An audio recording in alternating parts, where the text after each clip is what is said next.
messy room. So the 3 art forms I focused on were drama, visual arts, and dance. The first art form I practiced was drama. I attended the Create and Performance in One Day workshop where we had to choreograph and present a short performance to the local childcare centre.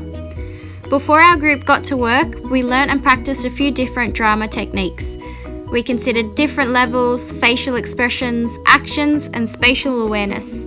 So in order to create the best of a performance, we had to consider our audience as well. So we delved into the minds of 3-year-olds and tried our best to make it fun, light-hearted, and with a nice fluffy take-home message at the end. So I thought Standard 6 was well practiced here as I spent the day working with my colleagues, supporting them and sharing ideas. Looking back on the workshop, I remember how quiet my group and I were at the start of the day. We were really shy. However, being able to express ourselves however we chose through the process of role play and having a lot of fun really built up everyone's confidence. So I'll definitely take drama into the classroom because it's really engaging, fun, and it's good for a kid's emotional well-being.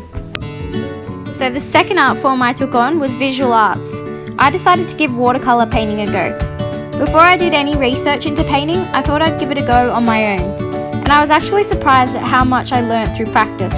The first thing I learnt was how to change the colours through dilution or adding water. I also noticed that different brush strokes made a difference to my final product. I think this would be a great idea to transfer into the classroom as students can discover for themselves what different techniques are and the kids can create their own style. So once I'd tried and tested everything I could think of, I started my research. I watched different YouTube videos to learn more techniques such as the wet on wet technique, along with methods for texture and colour mixing. So here is where I think I aligned with the Standard 2, knowing the content and how to teach it. I believe watercolour painting is an engaging and worthwhile activity for Stage 2. For instance, if we look at 2.4 on the syllabus, students learn a variety of painting techniques which they can practice and appreciate. And what I really liked about this art form is that it's okay if a student makes a mistake. I noticed when I made mistakes, it actually made my painting look better and more unique. Visual arts is the perfect way for students to take risks, use their creative minds and create something special that they can showcase to the world. The lucky last art form I took on was dance. Much to my surprise, I'm not a great dancer when I'm sober, but luckily Miss Rachel taught me some basic moves and strategies that I'll be able to take into the classroom, and even some great Bollywood moves I can take into a nightclub, so I'm very excited to see the looks I'll get now. This workshop let me appreciate and embrace a new culture, and I loved it. It was such a positive and uplifting, feel-good type of dance and culture.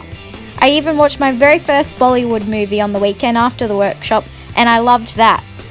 My idea is that the more I learn about different cultures, the more I'll be in tune with my diverse students.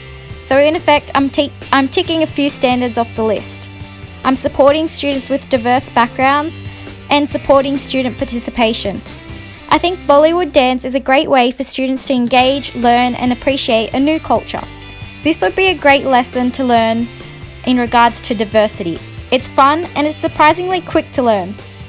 The idea of teaching dance was very daunting before this workshop, but after learning different teaching methods for simple techniques such as counting and moving in beats, repetitive movements, formation, levels, locomotor and the canon method, I think I'm ready to put on my dancing shoes and have some fun with my future students.